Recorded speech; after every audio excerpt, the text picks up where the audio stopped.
Demo mahasiswa di depan Istana Negara berbarengan dengan pertemuan penting di Istana, di mana ada 961 kepala daerah dilantik Presiden Prabowo yang merupakan sebuah fenomena baru dalam sejarah berbangsa. Sebelumnya terjadi pemecatan reshuffle pertama di era Pak Prabowo yang memecat Menteri Dikti yang perilakunya menjadi salah satu alasan mahasiswa berdemo. Belum 4 bulan menjabat, Pak Prabowo mendapatkan tantangan dengan demo mahasiswa. Belum 4 bulan menjabat, tagar Indonesia gelap, tagar kabur aja dulu, tagar tarik uang di bank BUMN, dan banyak lagi tagar seruan membanjiri sosial media adalah tantangan beratnya mengelola negara ini. Kita segera detailkan informasinya, namun ada baiknya kita mempelajari apa yang terjadi di belahan bumi lain yang juga sedang gelisah. Ada sebuah pertemuan yang tidak biasa, pertemuan tingkat tinggi. Di satu sisi ada Presiden Xi Jinping, di sisi lain ada raksasa teknologi Tiongkok seperti Jack Ma, pendiri Alibaba, Wong Kangfu, CEO pembuat mobil BYD, Ren Zhenghe,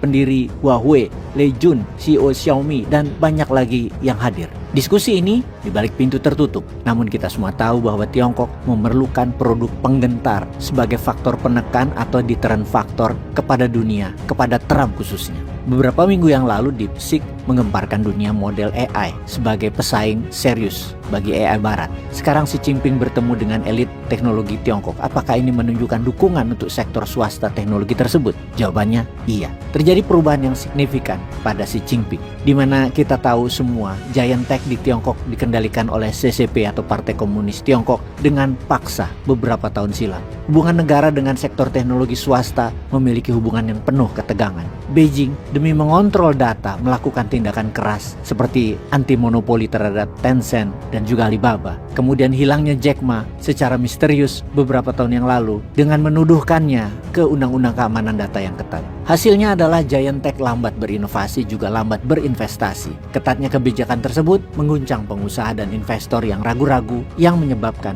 banyak pengusaha giant tech keluar dari Tiongkok. Sudah ribuan pengusaha seperti salah satunya pendiri Binance. Ya mungkin hashtagnya juga sama di sana, kabur aja dulu. Xi Jinping tersadar akan hal itu sekarang. Dia salah kemarin. Bayangkan, terakhir kali Xi Jinping bertemu dengan mereka adalah di tahun 2018 dan sejak saat itu sudah lama tidak ada kabar karena semuanya menjadi tegang. Lalu mengapa tiba-tiba Xi sekarang bertemu dengan mereka? Karena ekonomi Tiongkok memburuk. Tiongkok sedang berjuang meningkatkan sektor ekonomi dan mencari produk baru yang bisa menjadi dominasi Tiongkok berikutnya. Kita tahu di Tiongkok sektor real estate yang menjadi tulang punggung 25% GDP nasional ternyata turun tinggal 10% dalam 10 tahun terakhir. Kemudian Tiongkok mempersiapkan cetak mesin perang yang memerlukan dana besar, dan pastinya Tiongkok sedang dalam krisis karena pertumbuhan ekonomi yang lambat. Ketegangan geopolitik meningkat dan tarif perdagangan Presiden Amerika menekan Tiongkok lebih dalam. Beijing membutuhkan dorongan karena sektor pemerintahan sulit. Kemudian Beijing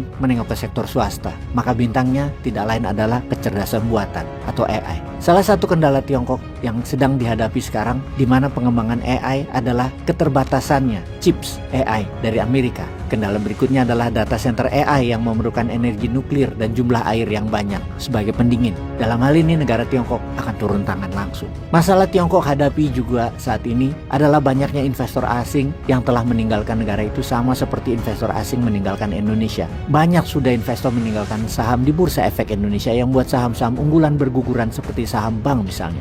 Dengan Beijing membuka kemudahan pada sektor giant tech dengan melonggarkan banyak hal, maka ekonomi mulai bertumbuh dan AI Tiongkok harus menguasai dunia. Ternyata investor dari Eropa mulai berinvestasi uangnya masuk ke pasar saham Tiongkok dalam beberapa hari ini. Investor Eropa optimis ada harapan untuk stimulus ekonomi yang lebih besar dari Xi Jinping di sektor teknologi. Di sisi peta politik dunia, ini menjadi perubahan lagi. Eropa jadi berlawanan dengan Amerika. Kedepan, pastinya Tiongkok menginginkan lebih banyak inovasi teknologi swasta dan bersedia untuk mengakhiri intervensi negara. Xi Jinping inginkan sektor swasta berkembang cepat dan mendukung program semacam Stargate-nya Trump versi Tiongkok. Memang sektor swasta itu penting. Xi Jinping pun sekarang memberikan semacam pengakuan bahwa Beijing tidak mampu untuk mengasingkan para pengusaha sepenuhnya. Swasta besar kecil harus dirangkul dan kerjasama. Indonesia pun seharusnya demikian. Pihak swasta UKM diberikan kemudahan peraturan, kelonggaran perizinan, kemudahan pendanaan, kreativitas, jangan dihalangi dengan alasan belum ada model bisnisnya, perlu izin INA itu,